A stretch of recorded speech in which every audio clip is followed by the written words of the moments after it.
So we deal with a lot of patients of all ages. And one of the things that people keep coming and asking us about, or they come in, they buy calcium, they buy vitamin D, and they take a bunch of it, and they always ask me, what else can I do for my bones? And while we have some of the best vitamin D in the world, and I have some of the best calcium in the world, that's not always going to help your osteoporosis issues. So what we actually have to look at is what makes bones more dense, what makes bones healthier.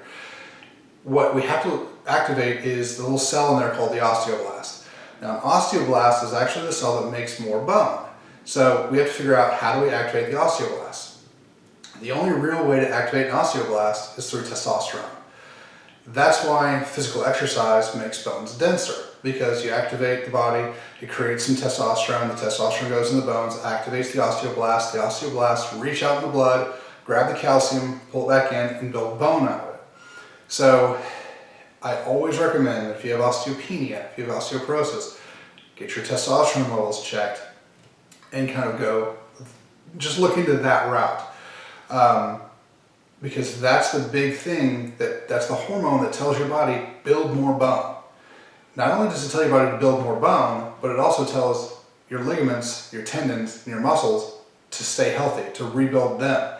So if we get the testosterone back where it's supposed to be, and we get the health of the joints and the ligaments and all the tissue back where it's supposed to be, we're going to have less tearing, less blowing the knees out.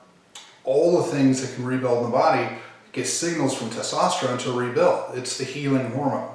So make sure, if you have any of these tissue degeneration issues like osteopenia or osteoporosis, that you have somebody check your testosterone levels to make sure that you don't have any issues. Now, one of the other things I'll tell you is, if you have osteopenia today, just assume that it's 6 months worse than they find out today. And the reason is because if you start treating it today, you're going to have to slow down the degradation and then start the rebuilding.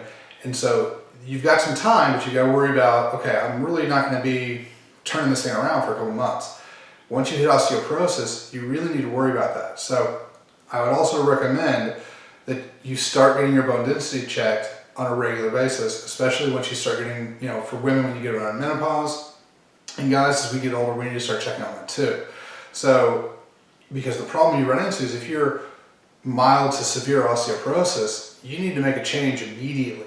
And not having time to research and make good decisions about that might create some other problems. So make your decisions early by getting your information early. So get yourself checked out.